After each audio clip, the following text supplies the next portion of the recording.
folks. We are going to get started here. Excellent. Welcome. Thanks for your patience. Always an interesting, balancing act to reward the folks who show up on time, but also to wait for the folks who show up a couple minutes late, because I'm sure people are potentially going back to back.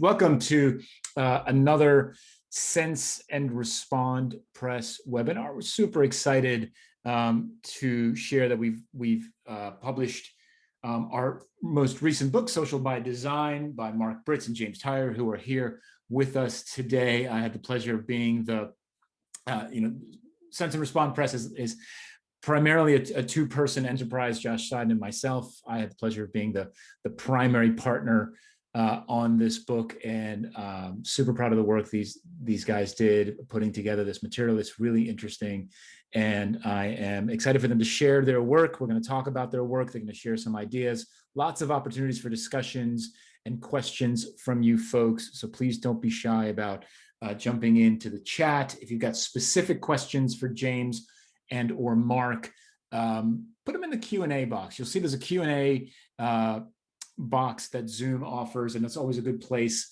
to capture all of the relevant questions. Obviously, I'll be looking in the chat as well, but if you can put them in the Q&A box, that would be amazing. Super thrilled to be here. Real quick note, in case you're not familiar with Sense and Respond Press, we've been in business for over 3 years. I think at this point, we've published 20 books. If you go to senseandrespondpress.com, you can see all the books that we've published. The short of it is that these books are short, practical, and they're designed for busy executives and busy leaders and aspirational leaders on the topics of agile digital transformation, product management, and design, how to build modern businesses that succeed. And we've really got topics that span the gamut of all of those things. So if you haven't checked it out in the past, do feel free to go to senseandrespondpress.com, or any of our books are also available on Amazon, or really anywhere that you like to buy books online. There are some non-Amazon options as well, if that is what's interesting to you. And so with that, stop sharing my screen for a second, say hello to the folks here, and we're going to get started. We're going to jump right into it here. And one of the first things that I want to do is I want the authors to introduce themselves to you, because you might not know who they are. So I'm going to start with Mark. Mark, say hello to folks. Tell them a little bit about yourself. Yeah, thanks, Jeff. This is great to be here today. So my background, just so everybody kind of knows, I come from a long history of learning and development work. James and I actually kind of came across each other's paths many years ago. I think maybe like 11 now, James, I think it is. And only been physically in the same place about 3 times.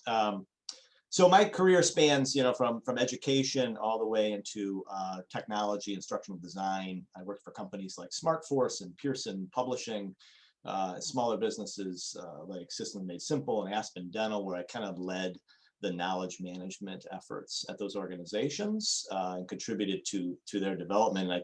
Over those years, even before social media became a thing, I really started to see the power of connection and collaboration in organizations. And of course, technology caught up to a lot of those that thinking, and kind of exposed what we see today in organizations, good and bad, of how technology is leveraged in those ways. So I reside in Syracuse, New York. This is where my family is. And I've been here now just about 13 years after a diaspora time that I was in the deserts of Arizona, and eventually came home.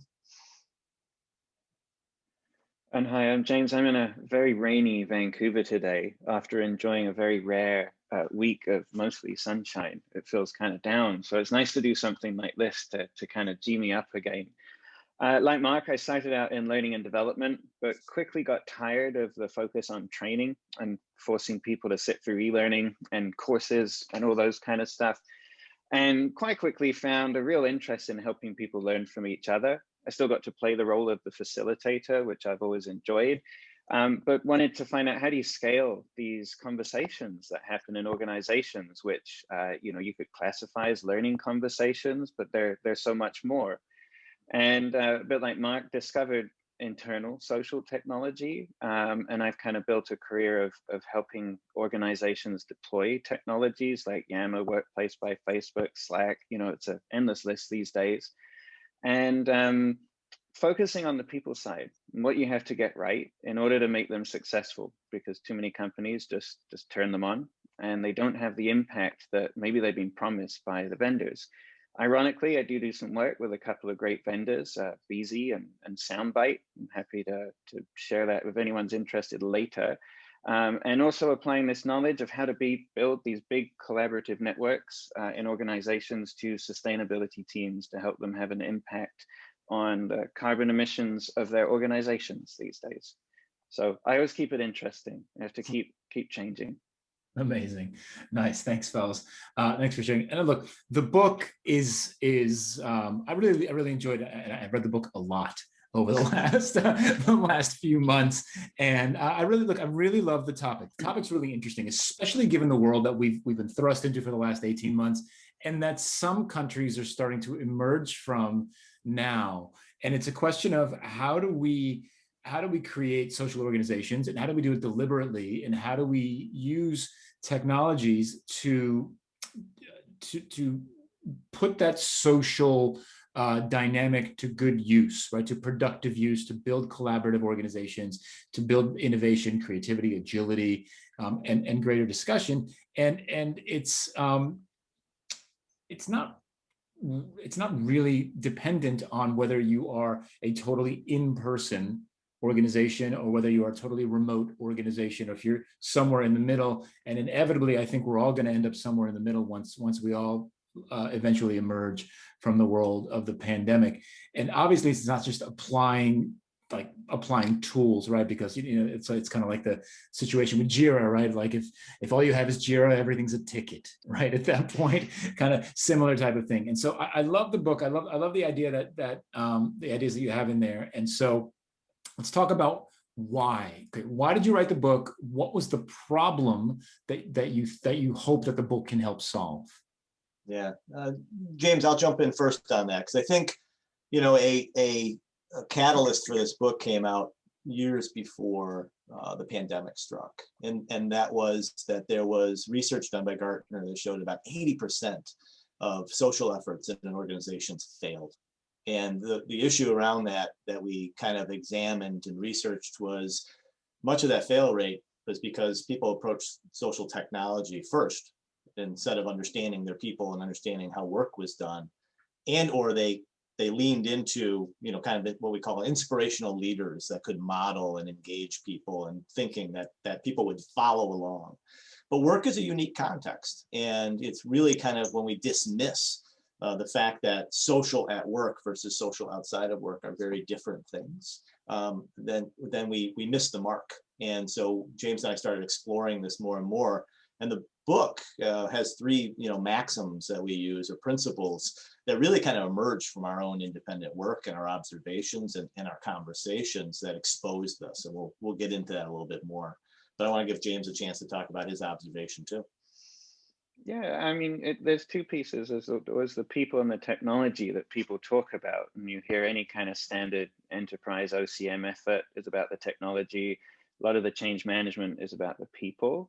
But what we noticed that frequently was missing was any talk of the organizational design. And we wanted to think of a way, well, where do you put social connection at the core of how an organization is structured, and how it's both incentivized and encouraged, both the formal and informal kind of systems that dictate how you can be successful in an organization. If you focus on those and help make an organization more social, like that glue that connects us together in our organizations, that builds things like resiliency. And as Mark said, we started this a long time before the pandemic, although we've been lucky enough to work remote for quite a long time before as well. Is what we've seen is it's even more applicable now, like you said at the beginning, Jeff, because we're just kind of building online silos again, as opposed to building fully connected organizations. And that means all the collaboration and the benefits of innovation and new ideas just aren't getting surfaced in a way that they could. But I mean, look, aren't organizations sort of, or companies or teams inherently social? Isn't that sort of the nature of working together? Yeah, I think that obviously we see connections and we see knowledge sharing, but not to the level that organizations could. And oftentimes it's what James just mentioned, is we're recreating a lot of the silos with the technology we have. You know, it was McLuhan about the idea that the medium is the message, and we seem to be framing things in this box. And that's very dangerous, because as workers are only necessarily focused on just their work, if they're just focused on solving a problem and connecting through these technologies to do just that, are we having the larger conversations that ultimately can change how we work? You know, how do we bring those to the surface? A lot of this technology kind of is safe for the status quo, and it's really driven much of those conversations is about the organizational design. You know, what are those rules, those protocols, those processes, you know, that in effect hinder or enhance, you know, how people will connect in an organization. And that's not what we're looking at enough in our companies. So yes, are they social, but not necessarily to the level they could be and have the impact they could on how we do work. And also, how are you harnessing it? So yeah, people want to be social. We enjoy the people that we work with quite often. And a lot of that gets discouraged or encouraged in a kind of false way. So I think, you know, a lot of organizations have done, you know, like coffee chat roulette, Zoom roulette, things like that, which feels kind of forced. Whereas we might walk down the corridor and bump into each other, Jeff, and have a conversation. I was like, you know, I speak to people that used to be smokers. I don't know whether they're still smokers, but they said, do you know how many problems we used to solve in the smoking shed outside? Because that's where leaders would mingle and engage with new hires and interns and everyone from across the organization. But there are ways that you can encourage that much more specifically for the rest of the organization too. And that's what we talk about in the book, because too often there are rules and systems in place that actually try and prevent that from happening. So look, what's interesting about this then is that the impact of this is big, right? And it's potentially cultural. So then that leads to kind of the next question, which is, well, then who's the target audience for the material in the book? And what do we hope that those folks do differently after reading the book? Yeah. I think there's two ways you look at this, and I'll just take this one. This book is you know, in many ways is designed for small growing businesses, a startup, for example, that you want to be thinking about these things now, right? If you're not being built to be bought at some point, you're truly scaling, then you need to be thinking about how you maintain those healthy connections, those you know, those moments when you know that somebody's not worried about what parking space they're in, or the fact that everybody, even if they're in a separate area of expertise, is contributing in the conversations in that company. How are you going to maintain that when you get from 10 to 20 to 40 to 70 to 700 people? This structure has to be part of your organizational design. But it's also, if you're a large organization, you know, it's a way of saying we need to approach social in the organization differently by maybe using this book as a way to start those conversations, to look as like a lens over the organization. You know, where are we seeing points of resistance in our systems that are actually hindering people from connecting? You know, is it around our management structure? You know, is it how we recognize and reward people? Are we in effect subconsciously separating people in the organization?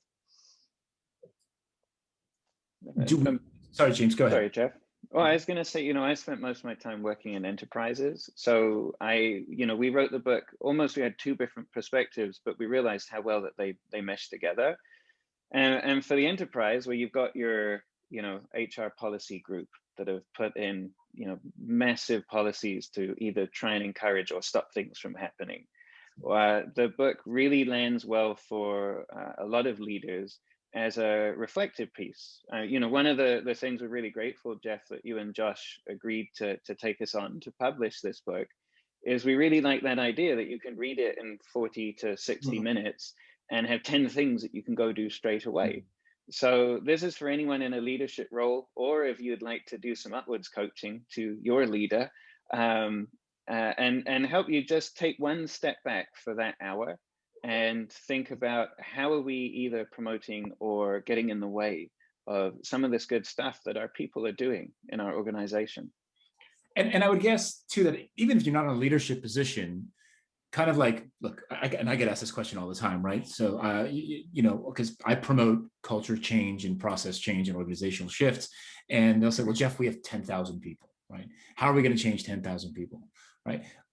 Don't change 10,000 people, right? Change 10, right? Yes. Start with 10, right? So even if you're not in a leadership position, my guess is you could take this book, get some really great ideas from it, right? And then say, okay, look, hey, on my team, the team that I have, that I work with, let's take the 6, 7, 10, 15 people I work with, and let's try it here and see how that works. And then use that evidence to try to actually scale it up. Yep. And so I know it's really difficult, even though it's a short book, and it's really difficult to do this. But if each of you had to pick sort of the top 2 takeaways, right, that somebody after spending an hour reading this book, they leave top 2 takeaways that they would get for investing that hour reading that book or listening to it. You can listen to it as well. Yeah, I'm gonna start, and I'm also gonna answer Greg's question. Greg asked a great question in the Q&A. You see that, James? Yeah. He's asking, what are the thoughts about in-office amenities, beer, wine, ping pong tables? We've seen it all, from cafes to whatever. And I think one of the biggest takeaways, and I repeat this a ton when I talk about the book and I talk to groups, is that people don't go to work to be entertained. They don't go to work to play games. They don't even go to work to learn. Their focus is the work. And the key piece is that you want to take away from this book is, if you're going to drive greater social connection in the organization, it starts with work. So helping people solve problems, helping them make the connections to the expertise in the organization. It's not necessarily about, hey, how can we use these social technologies to wrap around a course or a training in the organization? How can we use this to drive top-down messaging in the organization? It's more about understanding how people work, the systems that they work within, and be able to break down those barriers so information can move much more fluidly between them. That's how you're going to get, to answer Greg's question, that's how you're going to get greater engagement in the organization, is to focus in that area primarily. And my biggest takeaway is it's about systems, not individuals. So we spend a fortune on leadership development, executive coaching. Jeffrey Pfeffer did that great book, Leadership BS, where he's like, it's just a waste of money. We spend a lot on it, but nothing changes. And so the one takeaway I'd really like people to get from the book is a kind of reframing of what organizational design means, and thinking of it in terms of, rather than I'm going to move these groups around on an org chart, that it's more about the systems and processes, both formal and informal, that govern how we work and how we interact at work, and how, not easy, but how simple it is to start engaging with those and interrogating them and finding out where you can drive effective social change. Yeah, fantastic. You guys put together a short presentation to kind of walk through some of these key themes. So I'd love to hand over to you to share a screen, share some of those visuals, and walk folks. And folks, along the way, I think they're going to prompt you for some questions and responses in the chat. If at any point you'd like to expand on your answer in the chat, I'm able to give you the ability to unmute yourself. So just let me know in the chat, either publicly or privately, and I'm happy to unmute you and have you join the conversation with voice if you've got something to say. Go ahead, folks. Thanks, Jeff. Yeah, I mean, let's dig a little bit deeper, I think, into some of the things we've already touched upon, because one of the key pieces we try to bring home in the book through an analogy is that in our organizations, what you see on the right side of your screen is most social activity is seen as being like a block party or a street party. Let's get everybody connected. It's about engagement, and there's not the structure around it that necessarily leads to the greater impact on the organization, which are a lot of those challenging questions, I guess, that bring the organization to new realizations, but also bring people together in a way that provides, as James said, that resiliency and that responsiveness. I think after the pandemic in particular, this should be the key focus for organizations, to anticipate what types of changes they're going to make. People were reactive, after the pandemic. And that obviously led to a lot of pain because they weren't really the social organizations we would hope they would have been and really understood. So they've had a nice snapshot. What we advocate is more like if you've ever been to a really great dinner party, you know, and one thing you know is a good dinner party will keep you captivated for hours. And the reason it works so well is because the host has spent a lot of time thinking about who's sitting where, you know, what is the room going to be set up like? How do we necessarily bridge and foster those conversations in your organization?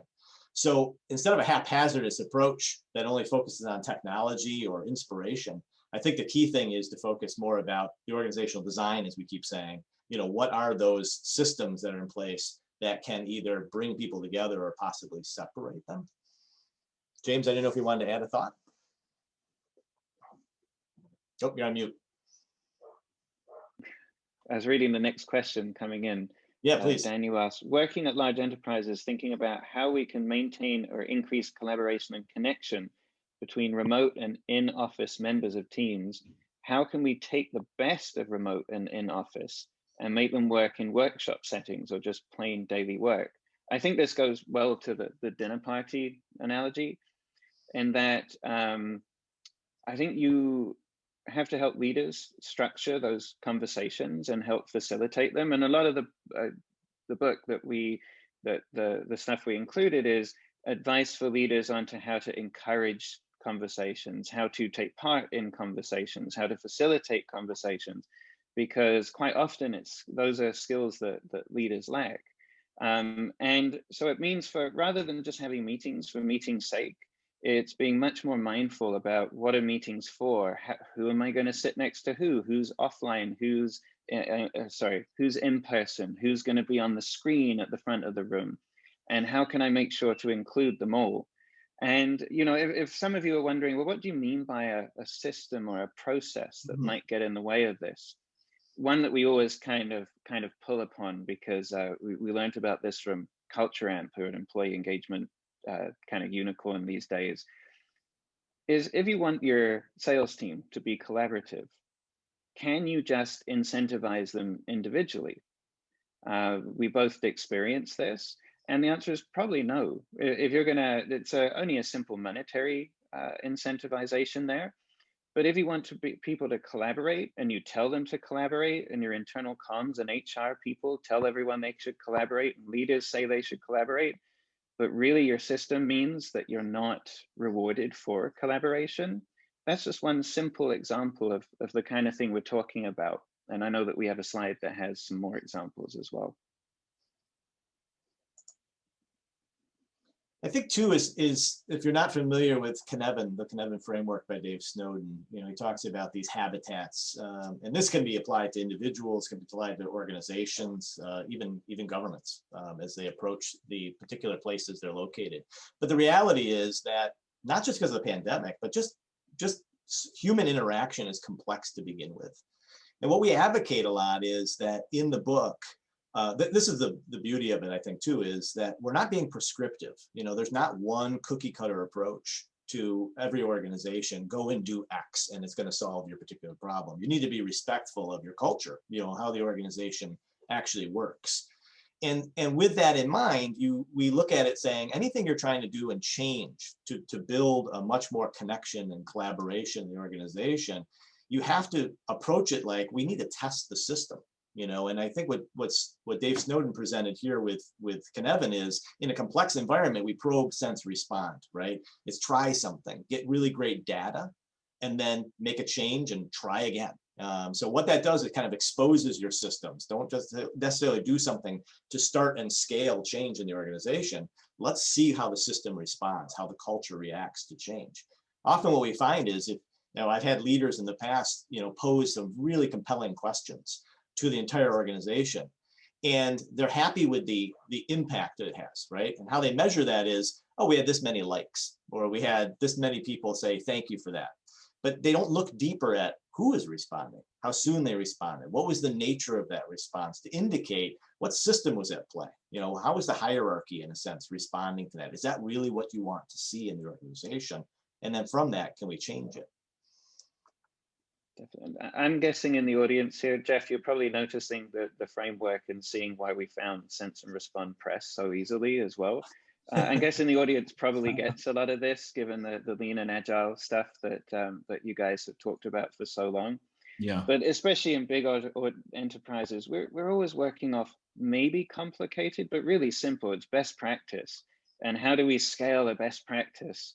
And it just means such a top-down kind of enforcement upon people, and isn't responsive to the way that we have to work, the way that we have to engage. And especially during the pandemic, part of the problem with not having much resiliency in a lot of organizations is we just kind of defaulted to best practice and stopped thinking about how can we do this differently? What could be the impact? How might we increase our social connection here?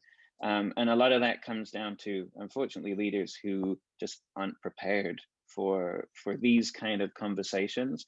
And again, we give quite a lot of guidance as the types of conversations you can seed.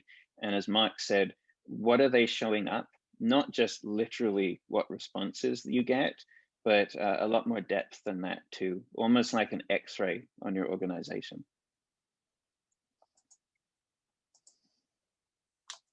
So, you know, one of the things we point out is that everything is like with relation to human connection and collaboration, and because of the context, because of the org design, because of the hierarchy, because of the history, it's very complex, right? So there's not one formula that solves everything. There's not one technology. There's not one style of, say, of leadership. But one of the things we do point out too is the fact that, you know, as an organization grows, we know this for a fact, the hierarchy kind of sets in, and we lose a lot of that resiliency that we find when the organization is much smaller. And by smaller, I mean number of people who actually can interact at certain levels. And you can read a little bit about Dunbar's rule and things along the lines of reaching 150 and what happens.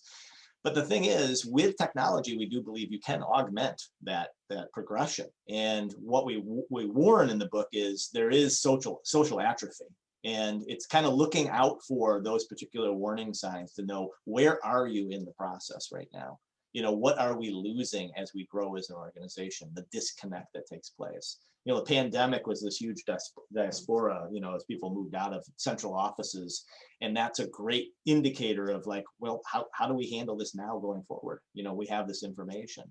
So what are some of those things you might want to look out for, you know, in terms of, are we at that point is, you know, as we move into departments and divisions, how are we keeping people connected? How are we keeping broad skill sets in one, intermixing with other skill sets in the organization? Or we have a strategy around that to bring that kind of diversity of opinion and idea to those organizations is one thing. As people start to leave an organization, are we understanding why they're leaving? You know, is it because there was no growth? And a lot of that growth happens in our human connections in the organization. James, I didn't know if you wanted to add something. Yeah, for sure. You know, some of the questions that I'd find really useful, you know, as you grow, rather than, because by the time you reach, you know, the top right of the graph here, you're already siloed. Everyone knows what overly hierarchical organizations are like. What lots of organizations is kind of do the Band-Aid fix and stick a kind of matrix organization over the top. But still, if you're reporting to and up in order to get rewarded for your work, and people are still promoted based on, say, ability in their subject matter expertise as opposed to their ability in being a leader. You know, all these different things kind of formalize this. So some of the, you know, first pieces to pay attention to are, it sounds like I have it in for HR people, but I feel bad, but it does tend to correlate. First HR person I hire, that's a sign that we're approaching this point, because we're having to solidify some things.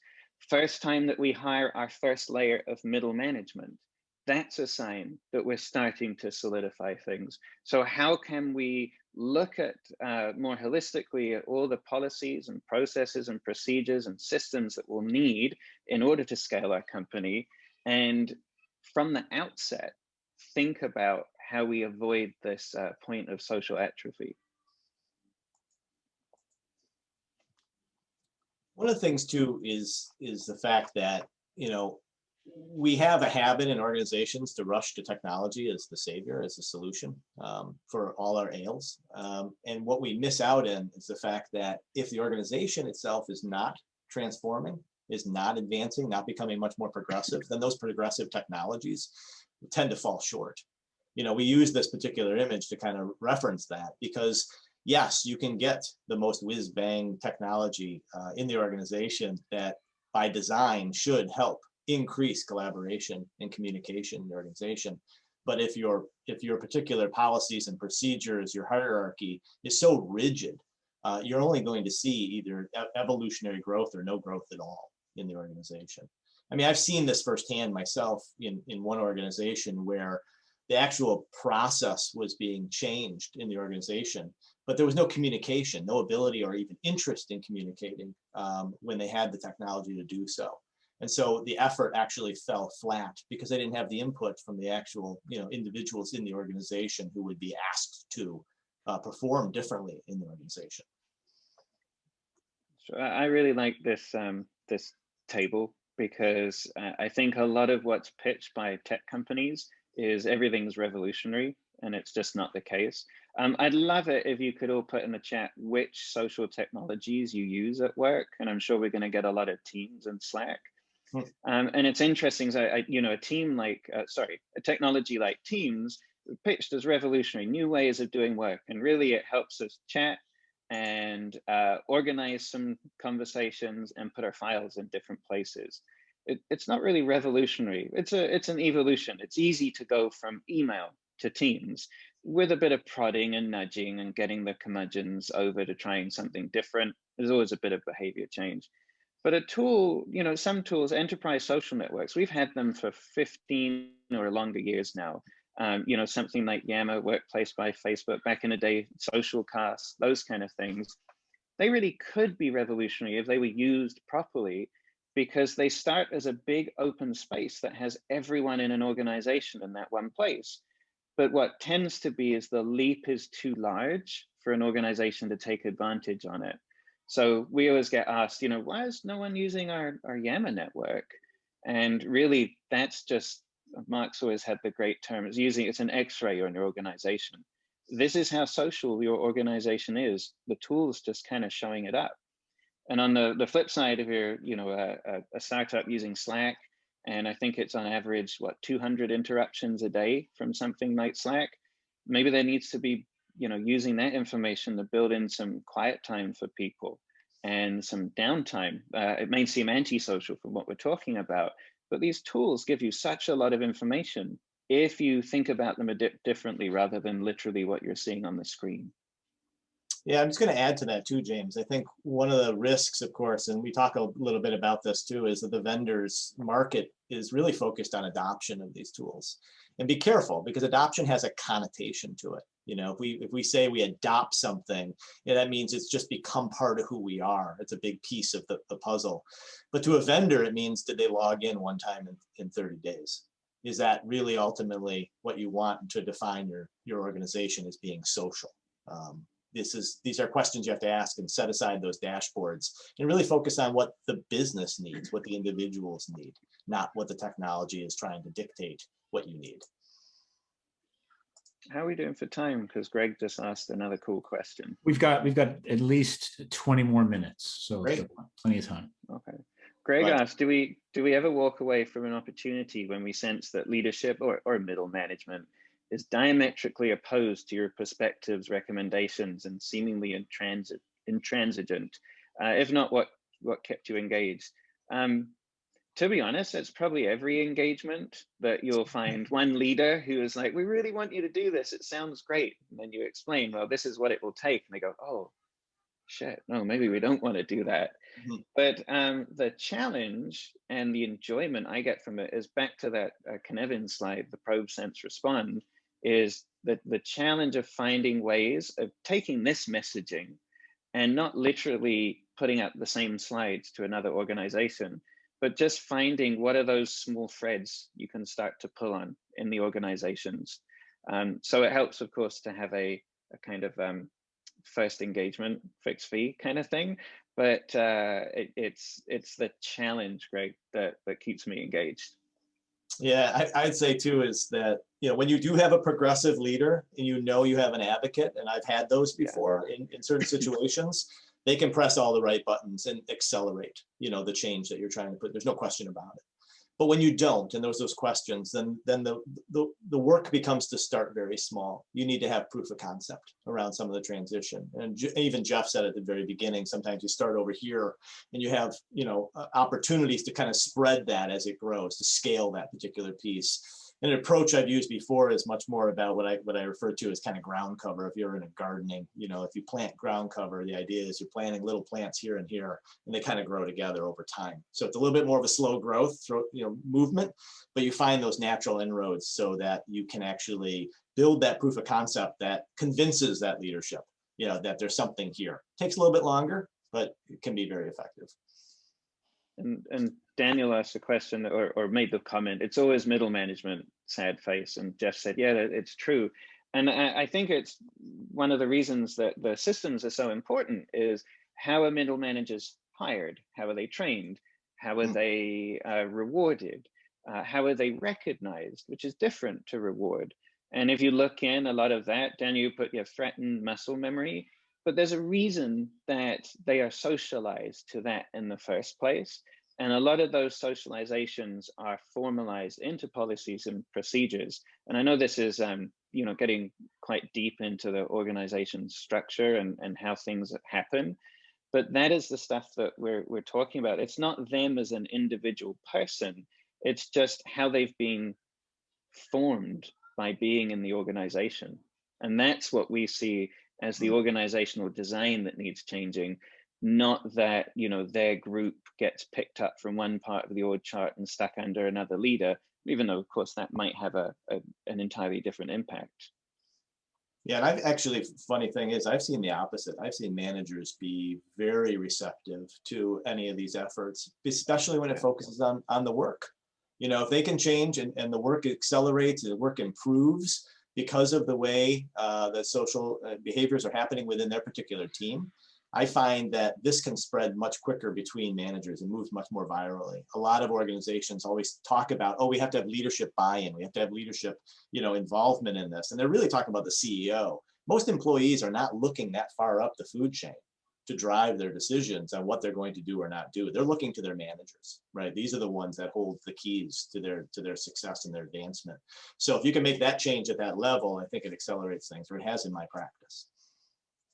So Greg made a good reply that come to have empathy for them, especially in tech companies. It's true because they've been promoted for their technical expertise. Right. I worked at PwC and the leadership were accountants that were promoted for their expertise in various forms of accountancy.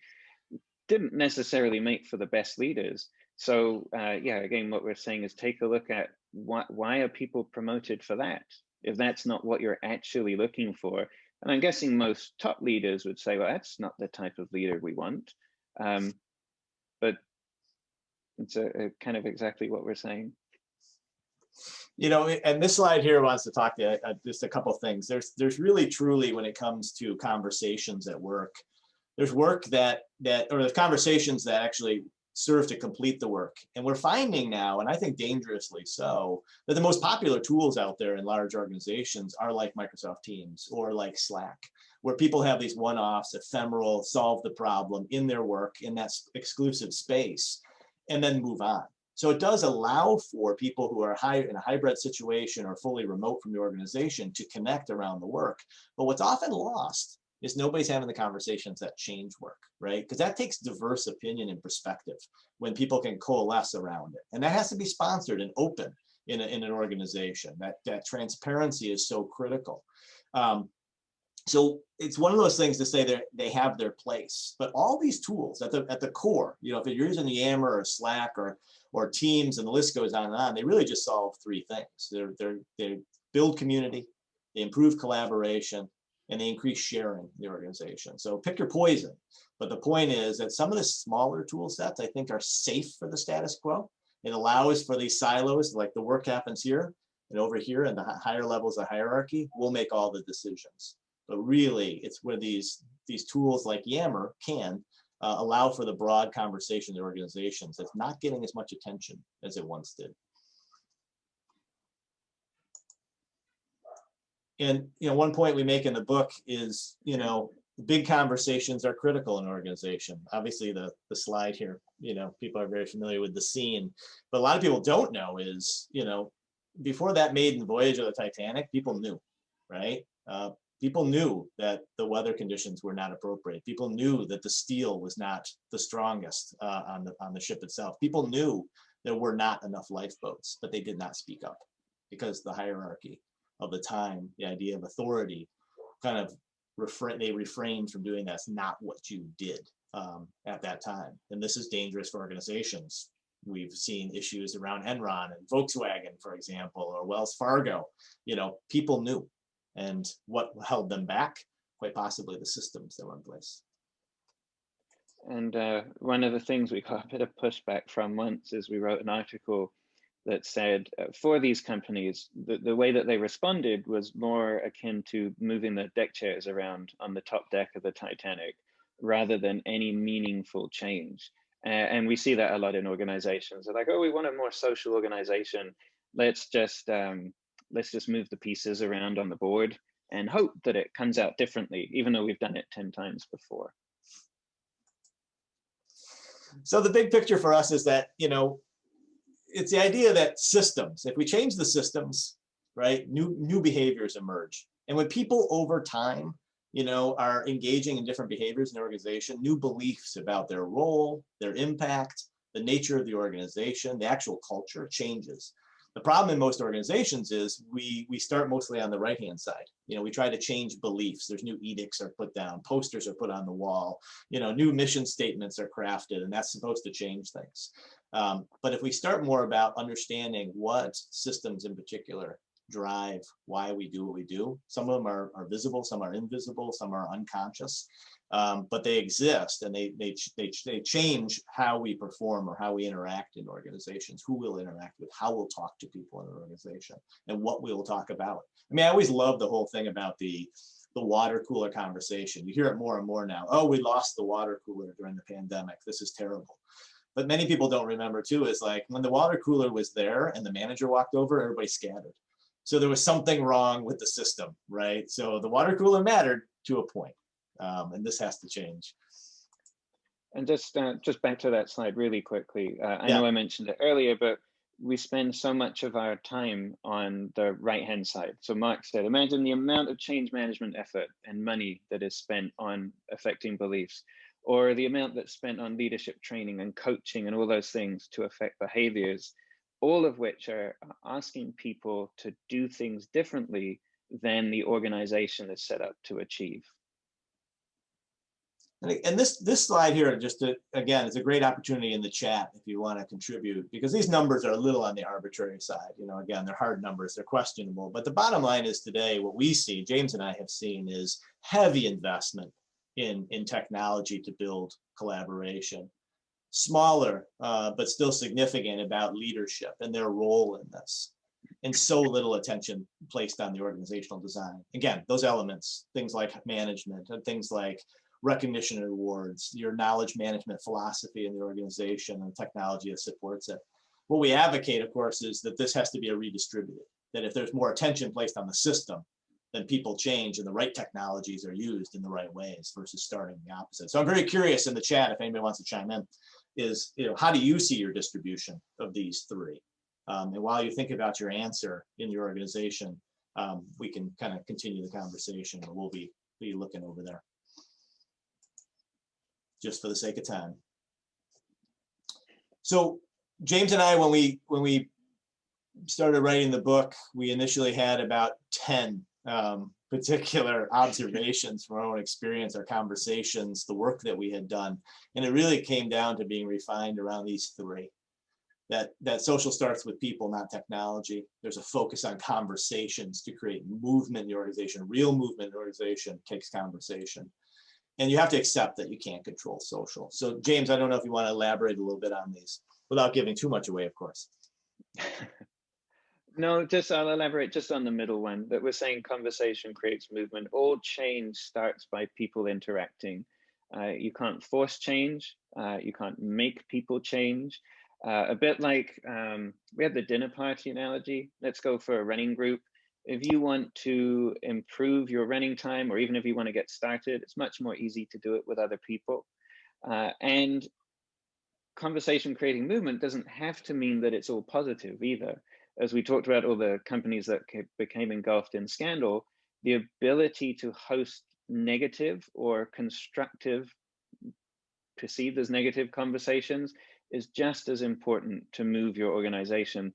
And really, if you think as a set of leaders that you are controlling the organization, all these conversations are happening anyway. You're just not part of them, which is one of the things that there's always those images of the iceberg that have what leadership can see at the top, and then the massive bottom part of the iceberg of what is actually going on. We're just giving one way that as a leader you can get insight into some of that. Yeah, and I'm just going to add to this too, that when we say starts with people, it's also about what people are doing. I mentioned this at the front end. People go to work. That where your greatest point of engagement is creating really inspiring, purposeful work, and then supporting that work. The technology can do that, but if it's not solving people's problems primarily, then we're going to miss the mark on its value. And as James already highlighted, I won't add much more on the conversation creates movement piece, but the idea of controlling social, there's kind of two ways to think about this. Most of the time, you're going to think about control as like an authority shutting things down, and we don't want this small talk in an organization. We want people focused on the task in hand.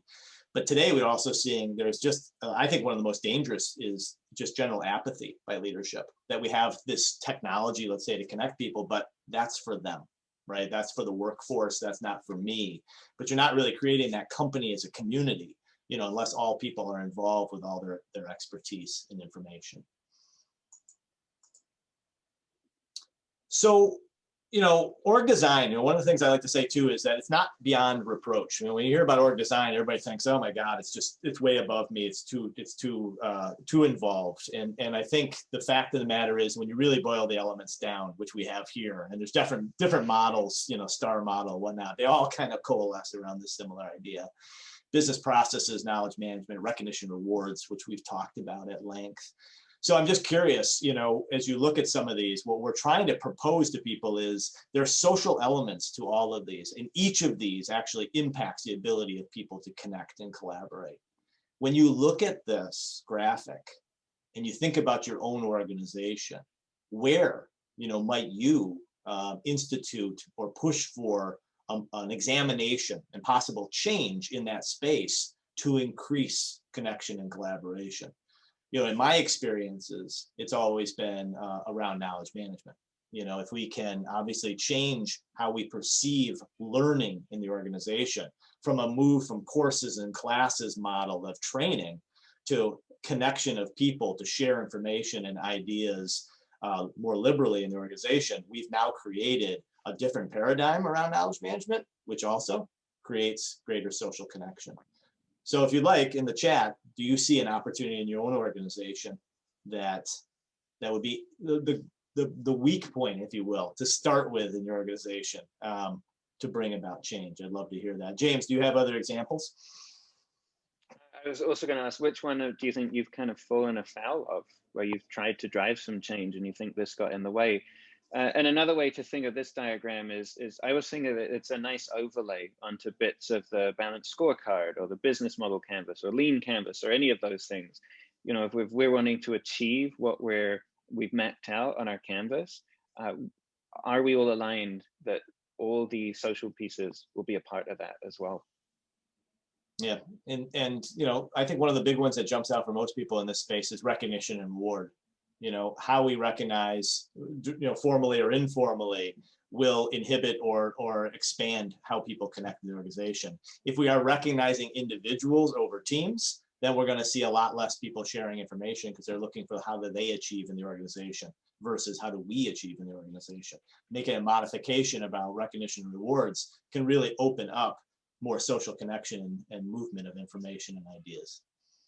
Definitely. One I always see is decision rights and processes. So in a lot of organizations I've worked, you'll get told, oh, we're going to empower people down below. We're going to let everyone make decisions. We're going to respect those decisions.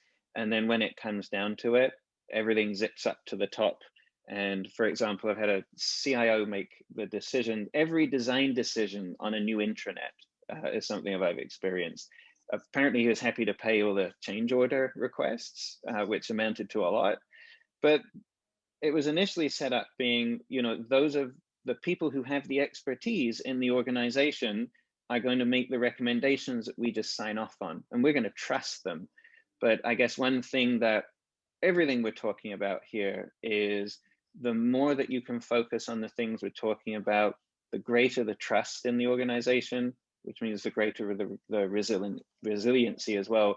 And we have a great story in the book by a company here in Vancouver called Habanero Consulting about they had such a high level of trust and resiliency that when some hard times hit, they were able to weather it and come out even stronger because they were what we would call social by design.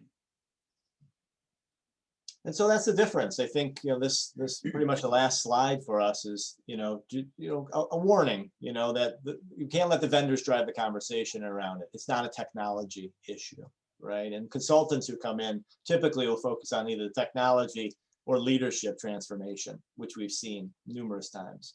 What we bring up in the book that needs to be explored more by organizations is to cast a greater light on the organizational design and how significant of a role that plays in how people connect and collaborate and stay engaged in the work they do in your organization. I think, fortunately, is the only fortunate thing I think of the pandemic for businesses is they were forced, to kind of look closer at their culture. And now is the time to reflect on what do they need to change to sustain that engagement. I think Greg put the best example I've seen in a long time in the chat. With a recent client, one major weak point was roles and responsibilities. 3 years of agile transformation in a 200,000 plus employee organization, and still no agile role definitions. They just kept on spending the money.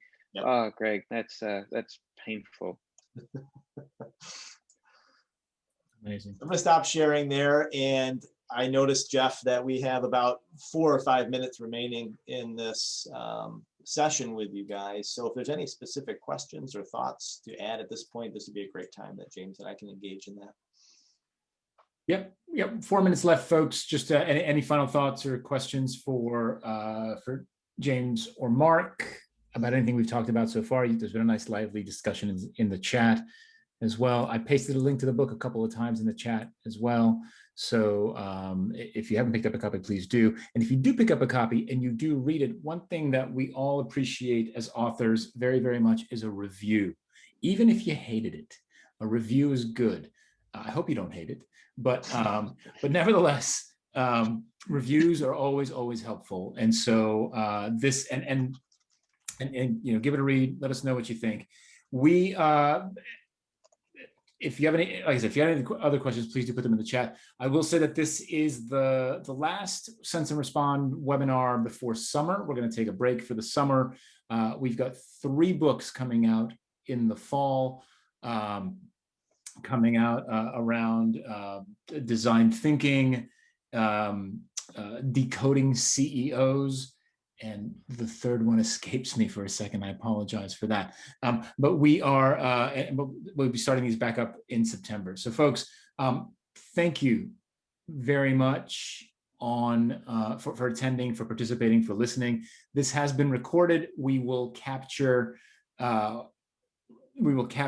this video, edit it, put it on the Sense and Respond Press YouTube channel. So that'll be available probably within a week or so. And again, thanks so much for coming, Mark and James. Excellent work. And we'll see you all next time for this. Thank you, everyone. Thanks, Jeff. Folks, take care. Thanks very much.